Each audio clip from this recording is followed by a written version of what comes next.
কলিয়াবৰত চৰকাৰী ধনৰ ব্যাপক অপচয় অসম ৰাজ্যিক গৃহ নিৰ্মাণ পৰিষদৰ নিৰ্মীয়মান আঁচনিত অনিয়মৰ অভিযোগ কলিয়াবৰ বৰভগীয়াত 4 বছৰে সম্পূৰ্ণ নহল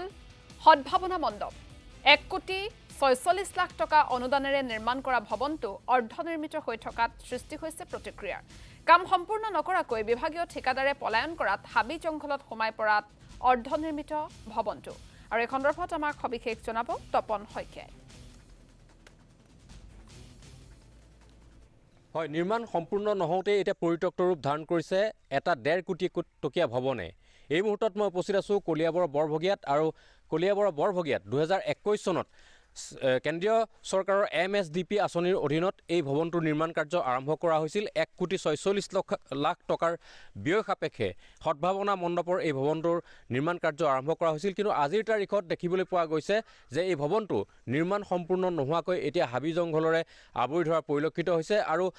প্ৰায় 60% কাম ইয়াত সম্পূৰ্ণ হৈছে যদিও স্থানীয় লোকৰ ভাষ্য অনুসৰি এতিয়াও 40% কাম ইয়াত কৰিবলৈ বাকী আছে কিন্তু কি কাৰণত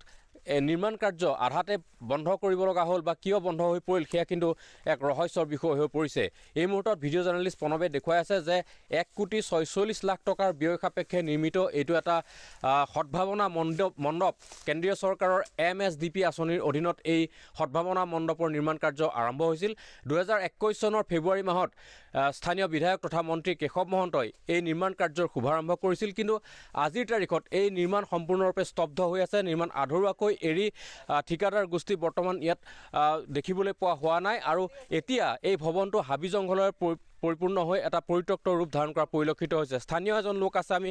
তেওঁৰ কাষলৈ আহিবলৈ বিচাৰিম এই মুহূৰ্তত আৰু তেওঁৰ পৰা কিছু কথা এই মুহূৰ্তত আমি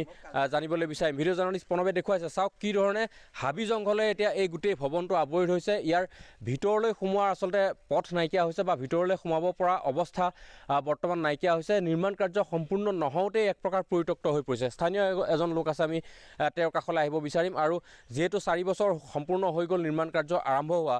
এতিয়া কিমান শতাংশ কাম আপোনালোকে সম্পূৰ্ণ হোৱা দেখিছে বা কি কাৰণত বন্ধ হ'ল বা কি অৱস্থাত আছে হয় আপোনালোক অহাৰ কাৰণে আমি ধন্যবাদ জনাইছোঁ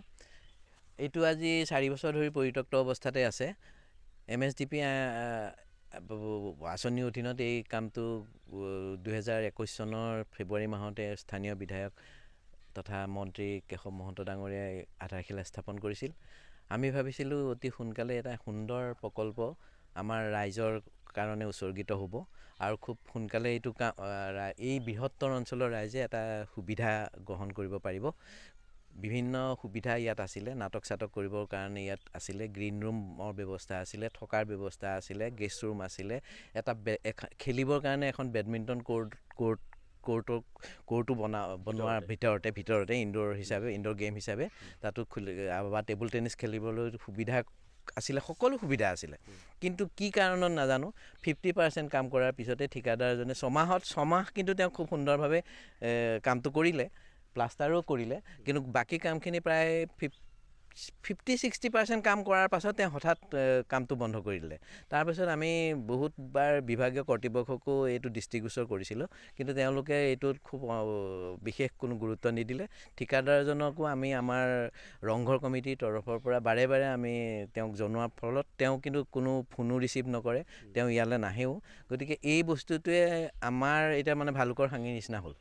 একোৱেই নহ'ল তাৰমানে এতিয়া আমাৰ মাটিখিনিও নষ্ট হ'ল ধন্যবাদ জ্ঞাপন কৰিছোঁ